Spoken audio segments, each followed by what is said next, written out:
Charlie, come to Candy Mountain.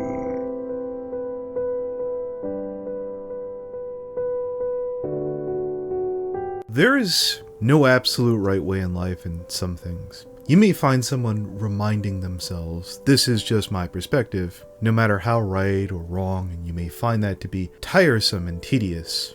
So here goes. For those of you unaware, this is Randy Stair. Before taking his life in an act that should be considered selfish, short-sighted, and overindulgent, he fired off 59 shotgun rounds and he ended the lives of 3 of his coworkers before taking his own. If you'll notice, yeah, he was one of ours. This was a Brony. I even know someone who worked for him. I'm assuming that person wants to be on the down low, so I'm keeping it that way. The things I feel really aren't relevant that I've seen the news, some sites have focused on Randy's racial tendencies, or what Randy identifies as. Randy is dead. There's nothing we can do about that now. Randy has been working on his animated suicide note for a significant amount of time, which means someone had to know about this. They had to have some vague idea that Randy of the formerly now removed channel Ember's Ghost Squad, which took YouTube about 2 to 3 days to take down.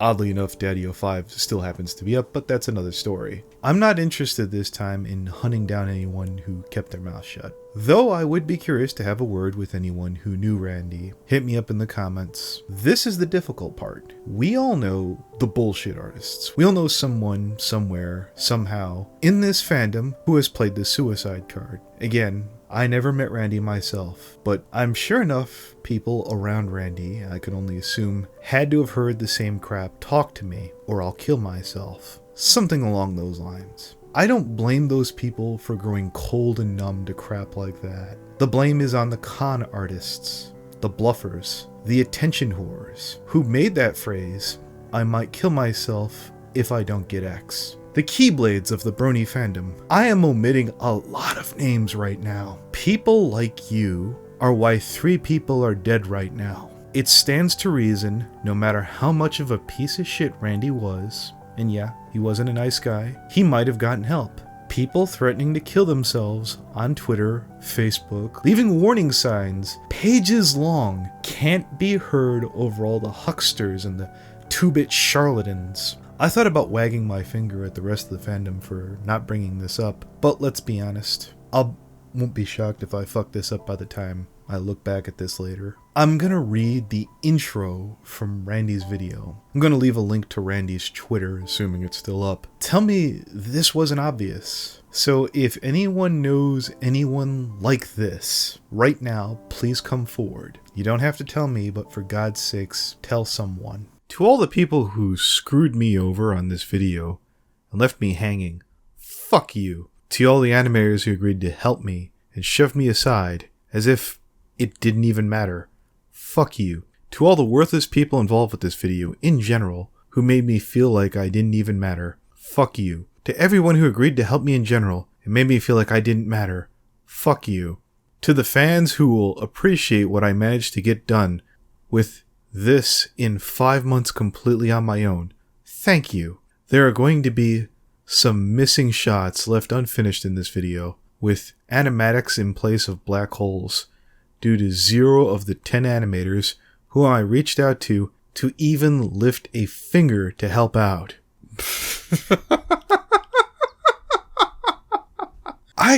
My God, what I wouldn't pay to get the names of those 10 animators. This was going to be something amazing. This was going to be something awesome. This was going to be something unique. In the end, what do I have? Hardly anything thanks to you good-for-nothing faggots. All of you animators can fucking drop dead. This was meant to be something spectacular, and all you did was crush my dreams for it. The animators just pushing me aside for more important work. When I was able to pay you by your outrageous fucking rates, just fucking die. I'm gonna be fucking dead by the time you see this video. Congratulations. You fucking blew it. I hope you forever rethink what gets sent to you from now on. I hope you forever have the weight of the world crushing your spine into the fucking pavement. So after spending January, the first week of June, on this, I fucking gave up on it. What's the point? What's the fucking point? I literally killed myself over this fucking thing with no thanks to any of you. You're all worthless fucking cunts. Thanks for nothing. Seriously, Thanks for fucking false hope. Thanks for absolutely nothing. You good-for-nothing faggots. I'm gonna haunt your fucking dreams. I'm going to hover over your worthless bodies while you fucking sleep. When you're taking your last breaths, I'm gonna be in your pupils laughing my fucking ass off. I thought there were still good people in the world willing to lend a hand when I needed it most. Turns out I was fucking wrong. Fucking die. Well, he said it all himself there. Just a second. Virtually 75% of this music video was intended to be animated. Only 1/4 of it ended up finishing with zero help from you fuckers. I had to do everything, what else is new, throughout my entire 9-year career on YouTube. I've always had to do everything myself.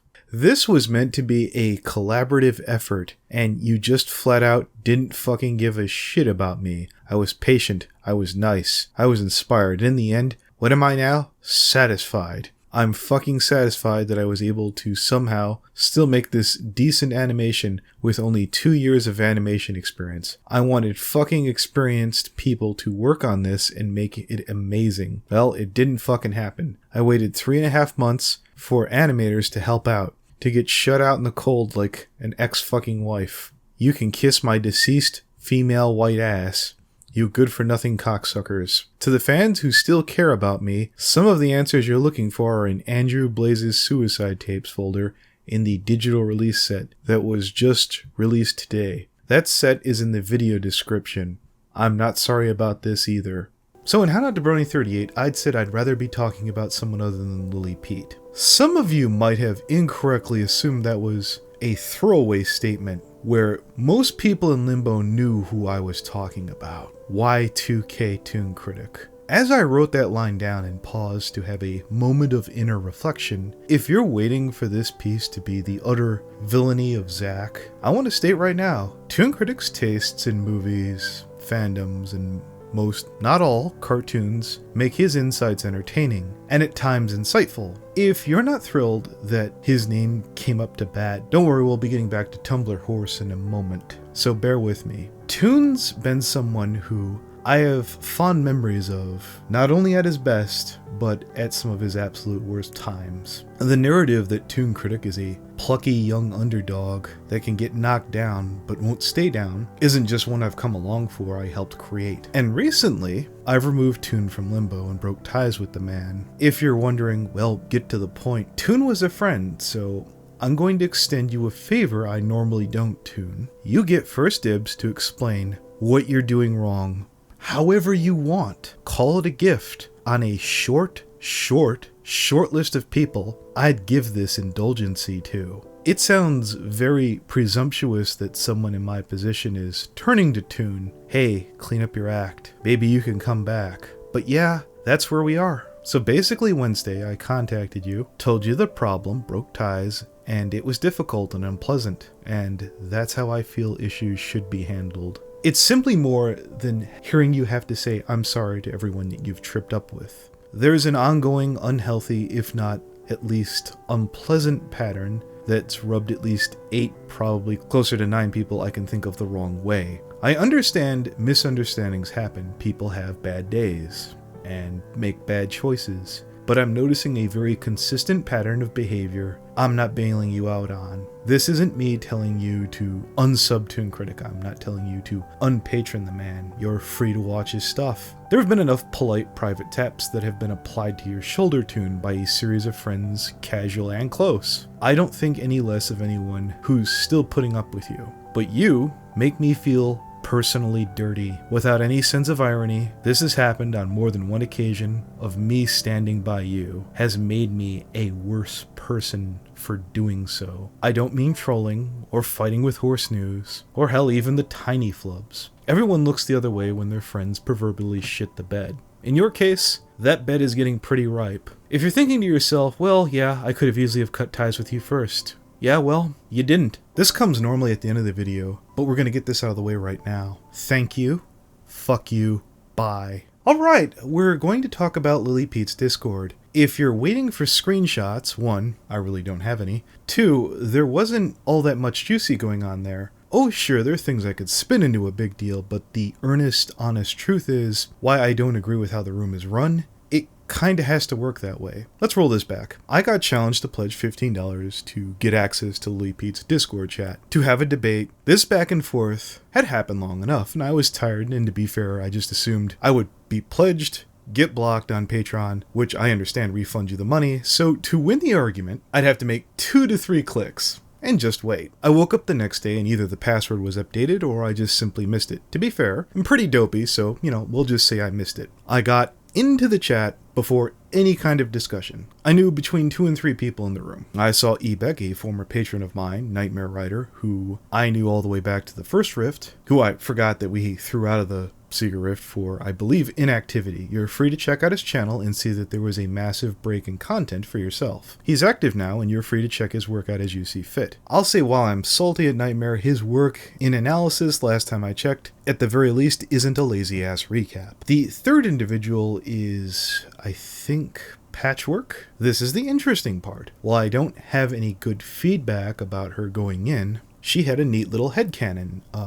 Something about Discord, and I'm paraphrasing here, something about Discord's asshattery in the past that could explain why Celestia is an inept ruler. Now, granted, she made it sound a lot more grandiose, but the idea is something, Patch, if you're watching this, I'm not saying I'm your friend. I'm clearly not. But that was a really great idea. If you have the skill to go into depth about that, I'd watch that. The more in-depth, the better. There is a clear shortage of really in-depth analysis in the community. I'd have to say the single most painful thing from Pete's chat was we were asked to drop a discussion about analysis. Again, you don't have to like or respect me, but you would do well not to let this idea go. So, long story short, I lasted a day in there. Now, I could spend this time explaining how I got a rotten deal. Here's a note from Josh Scorcher that I got permission to share when I said, hey, wouldn't it be funny if this is what made all of this work and brought all the conflict to an end? Pete even made the remark, you have one chance to change my mind. Before I was told to stop IMing her. I had a speech prepared that I'm going to read off at the end of this video. I was going to drop this off Friday, but I never got there. It seemed obvious, for better or for worse. While there, Pete opted to focus on me because she didn't trust me. And that's fair enough. I made a snarky remark about it feeling like home, and that got removed. I had my name lovingly changed to Anonymous Nobody. I really do think the assumption was I'd fall apart and get kicked. Lily, I've had to put up with a room full of pony fuck cast members, including Rendrick and Chalice from Horse News. There is literally nothing in your tool bag that was going to make me fuck up in that room that fast. Snark remarks removed. Remarks that might have got me over to Lily Pete's fans, including a remark where I tried to link to DWK's Totally Legit recaps was removed. Wait, then he completely eats shit and shatters a couple of his left metatarsals. Now, a lot of people would say that he deserves this for being an asshole all the time, but I think that's an unfair statement. This is not enough. This is nowhere near the karmic retribution he deserves for being a selfish, abusive little twat. If it was up to me, it would be a broken fucking neck. Removing the comments about analysis made me want to leave. Like, legit, no lie. That fucking hurt. So, from a practical standpoint, there's 3 ways to view the removal. The first, Lily, in a fair business-minded sense, keeping tabs on me and the room, which I must admit, like many Brony rooms, was susceptible to drama, would be a fucking nightmare to juggle both. Had Pete just come up to me and said, I can't run this room and babysit you, I would have taken my leave. And that would have been that. I mean, let's assume that Lily Pete's overall Patreon amount is between $300 and $500. Even with my $15, kicking me, well, if you asked Looney and Fallen Wish, that tact wouldn't have been without its merit. I can be a very big time sink. Looking at this more negatively, later that night, I was starting to talk about the Toonkritic thing. The same time all this BS went down. Busy week. I took that discussion to one of Lily Pete's patrons and I am. The convention was going well enough and I was mentally tired and said, "Goodnight, boss," and logged off. When I got up the next day, I saw that the final message said, "I'm not boss, I'm a female." Pete had said I was on a zero tolerance policy and the faintest misgendering would get me kicked. I naturally assumed that was the reason. I sat down and talked to Not a Poker Chip Napsy, aka Asher, and he ran the term boss by a couple of his trans and LGBT friends, who felt that boss was gender neutral. To be fair, respect is a case-by-case basis. I'm not arguing right or wrong about ethics. I'm simply dealing in diplomacy. And had I been asked to stop saying boss and kept going, I could see being kicked. Asher went to point out in African culture the term boss could have a racial insensitive connotation to it. So if that was the case, to that girl I said boss to, I had no intent to call you a guy. No hard feelings. You're free to hate me in any way you see fit. And the last possibility on the outcome is the most bullshit one. Let's hear this out. And naturally, the most bullshit one is the official one that Lily Pete's using. Clearly, you guys saw this pic. It's in the thumbnail to How Not to Brony 40. I believe I used it twice, and it was commissioned 2 weeks before I got into Pete's Discord. Hell, the picture was done before Lily posted her challenge. The reason why it was made was when Lizzie put in a copyright strike, that's Lily's, we'll just say significant other, I'm done arguing it. I got a copyright strike that I ended up winning, but ultimately I didn't want to fight this every fucking week, so that's when I paid a real artist, aka Empty Brooke, to draw a better version. Now, in Pete's exhaustive and thorough list of in-room behavior, was this listed? Nope. Now, let's suppose you're going to say, well, common courtesy would suggest that you should have assumed the art was paid for, the video was up already. Had I known that this was part of the deal and I had to remove the video, which it was never part of the deal, I wouldn't have gone in. Lily is free to put up her 36-second video on me if she sees fit. Now, the better question was, FNGR, would you continue to quote-unquote hit Pete while in her room? I would imagine I would have to attempt to engage her in discussion first, either in the main room or, I believe the term she used was DM, direct message. I'm Skype.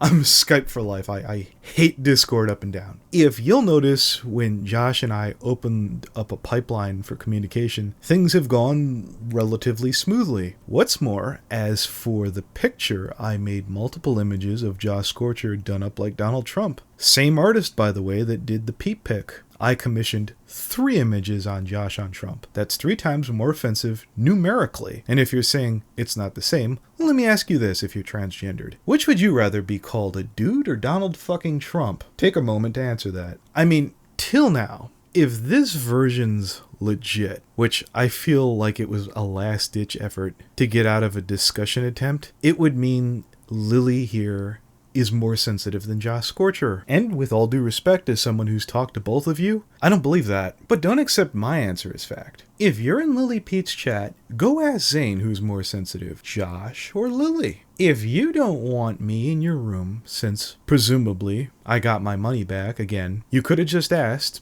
I got a business to run and you're fucking up my feng shui. The people in that room weren't insufferable, either because of their choice or Pete's instruction. But long story short, Pete, thank you for throwing me out of there before I fucked up in your room. That was a fucking nightmare. The other curious thing is I'm surprised you didn't want to know about the Toonkritic thing. I bet you thought I was going to go ahead and put that out anyways. I'll bet you guessed wrong. Whoops. For my final thoughts, if you're not FNGR, you might enjoy Lily Pete's chat room. Pete, if you want to have a discussion, wouldn't it make more sense to do that on neutral territory? I mean, when Toonkritic and Brony had their blowout that was in the middle of limbo, and we got that sorted. But the difference here is everyone in that chat wanted to see that get fixed. Onto the message I never got to send. If I did this right, I'm saving this for Friday. On account I work 12-hour days on Saturday and Sunday. I've been expected to find some kind of compromise with the continued tension in the fandom. So in case this message is what gets me booted, I'm going to make it count. I know you said you wanted Josh to speak up to you, and if that was an issue, I understand I have a lot of fucking gall being that guy that is stuck with this job. In fairness, you got a shit deal in regards to the Team Fortress 2 Anarchy shit canning without a backwards glance. In all fairness, I didn't have to bring up the Pinky Posh matter. I mean, technically nobody did. For a significant amount of time, I was using the right name, the right pronoun, and yes, I had to correct myself to do it the other way, where getting it wrong was starting to take twice as much effort. I understand this has become stupid where making a point has given way to drawing blood. You seem really good at it. I mean this as praise and critique, cutting off any wound instead of fixing it. I think you had a valid point about people being direct with KP. Event Horizon talked a big game after the fact, but he bit his lip and mumbled to himself as much as everyone else who worked for KP. Dylan, KP's first editor, was terrified about her finding out that he was bad-mouthing her, but literally did it at every moment he could after he stopped working for her. There are some behind-the-scenes things she did that got magnified that normally no one should or would have cared about. In all likelihood, I can't speak for everyone. Is it possible a balanced discussion on both sides of the fence would have probably been preferable, where people would have came together and hashed shit out and moved on? So that's the problem. This whole discussion can go up and down every topic you and I have done. You create discussion, you inspire thought. That's something that should be part of the fandom. Like, even if you completely despise me, and that's hard to imagine, there are so many things your views and perspectives could contribute. And yeah, I've talked to you and dealt with things you're worried about. Templar Gamer is a giant, boring Radio edit. He's also one of the better people from 8chan.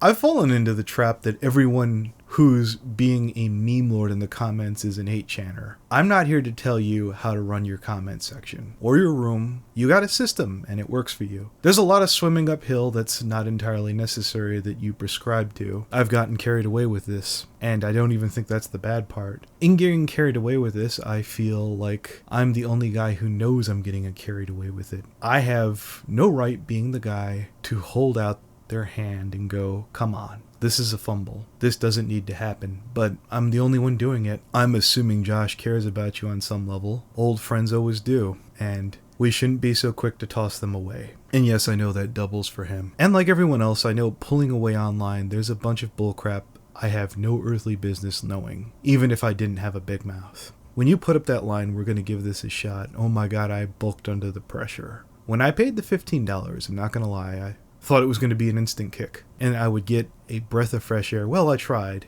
but then you let me in, and now I gotta work. So with that said, what do I gotta do now, cause I'm stumped. P.S. on Twitter, I'm a complete shit. I would block me there too. Also, you have no idea how exhausting it is to cover up for Toonkritic.